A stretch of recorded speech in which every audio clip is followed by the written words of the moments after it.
Hey guys, this is God of Politics. Welcome to a brand new video, but before we get started with this video, please like this video and subscribe to the channel. Also follow me on Twitter and join the Discord. Those are both linked down in the description. But in today's video, I will be talking about the very important primary elections coming up on Tuesday, May 17th in the state of Pennsylvania. Now, of course, we have a few other states that are holding primaries. North Carolina, I think Oregon and Idaho have some as well. But the very important primaries are in the state of Pennsylvania. If we look at North Carolina, Ted Budd's going to win his Senate primary. And then you've got a few other elections which aren't as competitive. But Pennsylvania is really where these really competitive elections are up for grabs. And I'm going to be talking about them today, giving my predictions. Now, I haven't been making any predictions lately. I haven't been making as many videos lately. I have been very busy with schoolwork, a lot of things like that. But summer is approaching. Hopefully, I'll be able to make more videos, especially when we have important primaries like this. And as we get closer to the 2022 midterm elections, which will be very important and impactful for the country. But enough talking, let's get right into this. So I'll start by talking about the gubernatorial election. This is probably the less competitive of the two elections in terms of the primaries. For the Democratic primary, we've only got Josh Shapiro running. He'll be unopposed. He's the presumptive nominee, and he'll be in the general election. And given who the Republican candidate is likely to be, he may actually have a pretty decent shot, and that is the candidate Doug Mastriano, who is likely to be the Republican candidate. He recently got the endorsement from Trump. Even without the endorsement from Trump, I think he likely would have won anyway, but that just increased his chances of winning. If we look at endorsement, we can see here Lou Barletta certainly has more endorsements from people in Pennsylvania, but again, looking at Doug Mastriano, he's got that all-important endorsement from Donald Trump, which may end up making the difference for him. It probably won't. I think, again, he probably would have won anyway. You can see here that he has a lead here even before this Trump endorsement. But I think that the Trump endorsement will certainly help him. Doug Mastriano is certainly a more far-right candidate, which could hurt him in a general election, especially going against Josh Shapiro, who is a pretty decent candidate. I think some people do overrate him, but I think overall he is a decent candidate. But as for the Republican primary, I am predicting that Doug Mastriano is going to win. I'll have my exact prediction a little bit later in the video in terms of the percentages, things like that. But the overall gist of it is that Doug Mastriano is going to win, and he's going to win by a comfortable margin. Josh Shapiro, he's unopposed. He'll obviously win by a comfortable margin as well. And the general election will be Doug Mastriano for the Republicans and Josh Shapiro for the Democrats. Now, getting to the Senate election is where it really gets interesting. Now, I'll start with the Democratic primary. Now, this is a primary many thought would be super competitive, but it really hasn't turned out to be that way.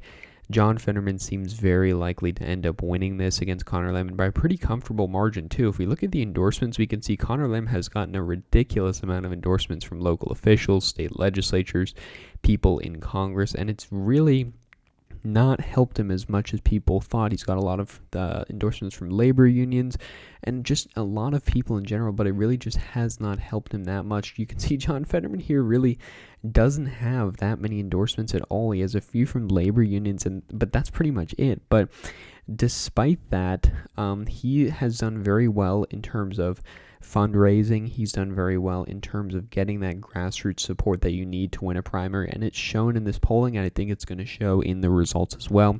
He's polling over 50%. Now, the lowest he polled was around 37% here, but it didn't really lead to Conor Lamb doing any better. It just led to more undecideds. Conor Lamb has really been flat this entire time, and if anything, he's gone down.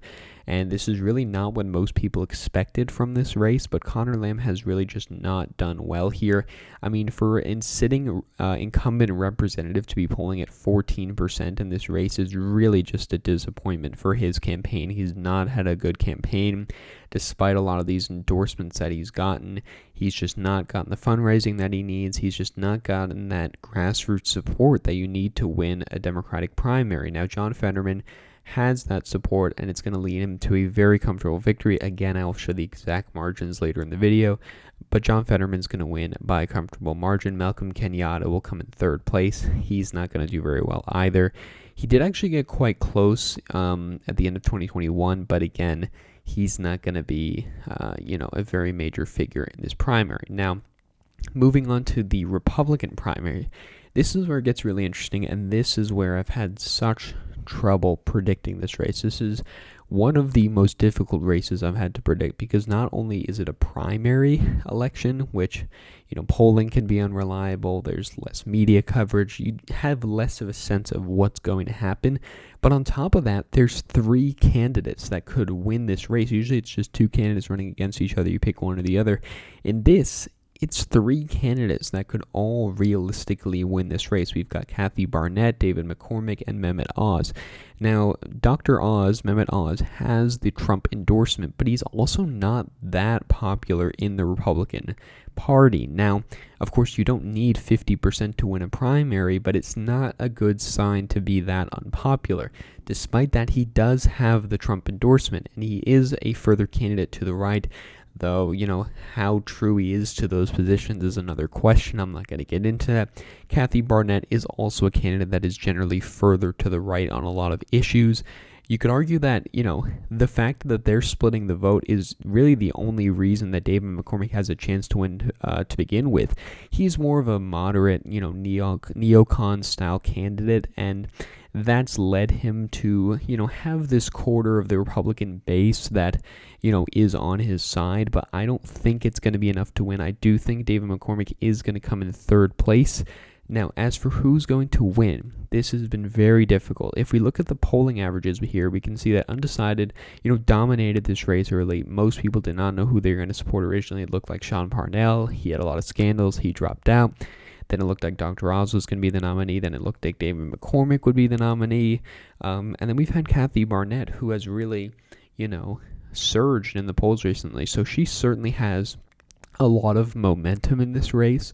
Dr. Oz, again, is not the most popular figure, but he has remained relatively steady. And if anything, he's gone up as a result of undecideds going down. David McCormick has been steady recently. Again, he's gone up slightly because of undecideds going down. But really, Oz and McCormick's support has been relatively steady, whereas Kathy Barnett has been rising recently, and you can see that in a lot of her fundraising, a lot of the advertisements she's been making, a lot of her polling surges, so she is certainly a candidate to watch. I think that the most likely candidate to win at the end of the day is Dr. Oz, Mehmet Oz. But I think that Kathy Barnett could certainly do it as well. I don't think David McCormick's going to do it. I'm not going to rule it out, but I think that it is the 3rd most likely. I think that Dr. Oz has a decent chance to win, but it's going to be very, very close. Now, once you see my prediction, you'll see just how close I think this is going to be, because I think that a lot of these late-breaking undecided voters may go to Oz because of the Trump endorsement, but a lot of them may also go to Barnett because of the momentum that she's got. I think that McCormick will come in 3rd place, but a close 3rd place, because I think he's got that solid base of support, but I don't know how much he can grow on that with undecided voters. And so overall, my prediction is that Dr. Oz is going to win in 1st place, Kathy Barnett's going to be 2nd, and David McCormick's going to be 3rd. Now, if we look at these betting odds, we can see people think that Dr. Oz is going to win this race. Now, I don't think his chances are this good. I think that it's going to be a very close race, much closer than this. But I do think that Dr. Oz is very, very slightly favored. In terms of the betting odds for the Senate race, I mean, it's not even close. Like, Connor Lamb is at 3 cents, John Fetterman's at 96. Like, that is not even close. And people think he's going to win by a wide margin, too, and I do think he is going to win by a wide margin. Just how wide? Well, you can see here in these predictions. So starting with the Democratic primary for Senate, I think John Fetterman's going to get 62% of the vote, Connor Lamb's going to get 27%, Malcolm Kenyatta is going to get 9%, and other candidates will get 2%. As for the Republican primary, I think Dr. Oz is going to get 30%, Kathy Barnett's going to get 29%, David McCormick's going to get 27%, Carla Stan's going to get 7%, Jeff Bartos 5%, and other 2%. Now you can see just how close this race is. Now, it could be 30.4% to 28.6%. That would round up to these percentages, but something in this ballpark to 30 to 29, I think it's very, very possible, and it would be indicative of, a super, super close race. A divided Republican Party, because again, Dr. Oz is not a very popular figure. Coming out of this primary, if he wins, he is going to have a fractured base. There's going to be a lot of people who don't like him, who will probably end up coming around to him by the end of the general election campaign, but he's not going to be popular at the beginning, and that is going to hurt him. That's going to hurt the Republican chances, along with Doug Mastriano, who I think is going to get 38% of the vote. Lou Barletta is going to get 23% of the vote. William McSwain is going to get 17% of the vote. Dave White's going to get 10%.